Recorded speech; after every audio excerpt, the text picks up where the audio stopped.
that is absolutely necessary. The second pillar is technology-driven efficiency. Now, this is something that you will obviously, my background has been with the Bureau of Energy Efficiency, and you would obviously agree that technology-driven efficiency is where we are going. To me, this is the medium-term goals of PNGRB. But the third is that I believe that PNGRB also needs to create the market-based incentives that are essential.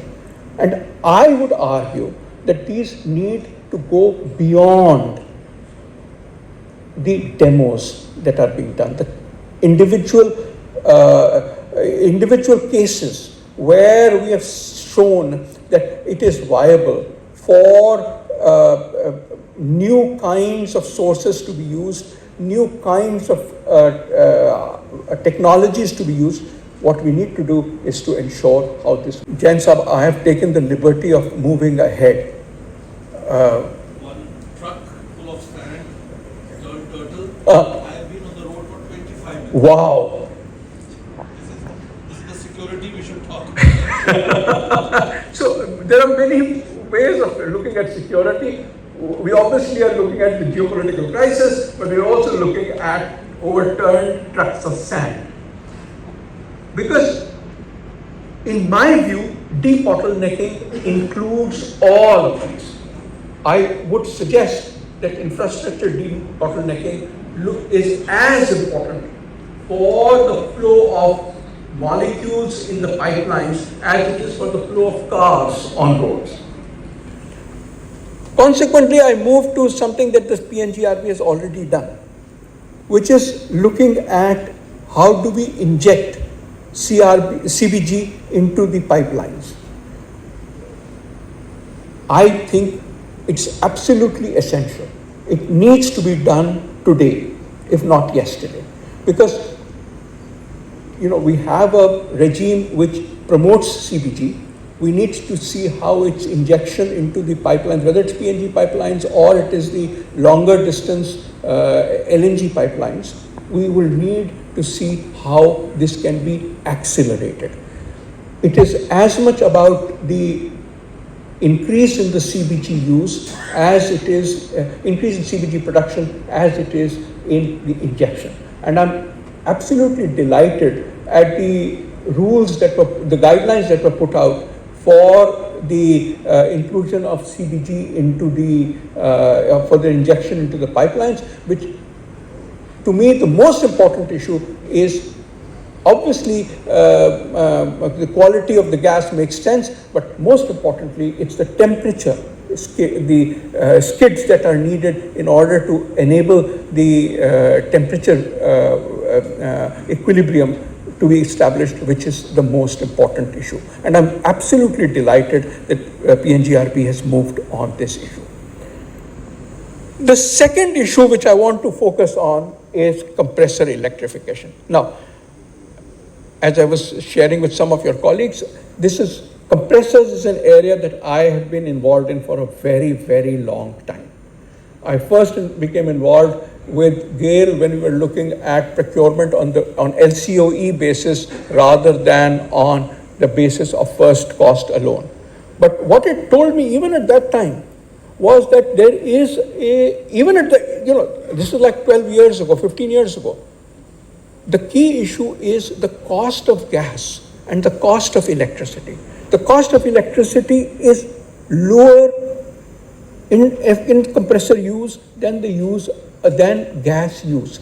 It is just absurd to think that we can continue with using gas to run gas compressors.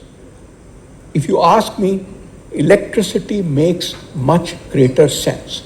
The fact that PNGRB is moving ahead on this, I believe, and I'll share with you right at the end, what can be done in this area.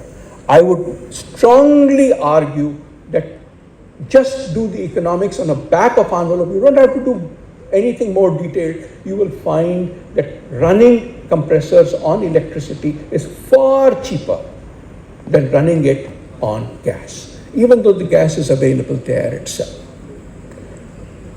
The third thing that I'd like to focus on is methane mitigation. Now again, PNGRB has moved ahead on this by using the leak detection, I would suggest, and repair mechanisms.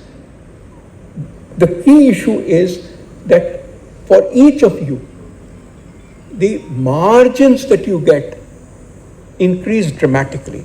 The kind of investment that it goes into leak detection and repair is far lower than the kinds of investment that would be available elsewhere, particularly in increasing the amount of source gas that you get. When you compare the two, you find that leak detection is far better.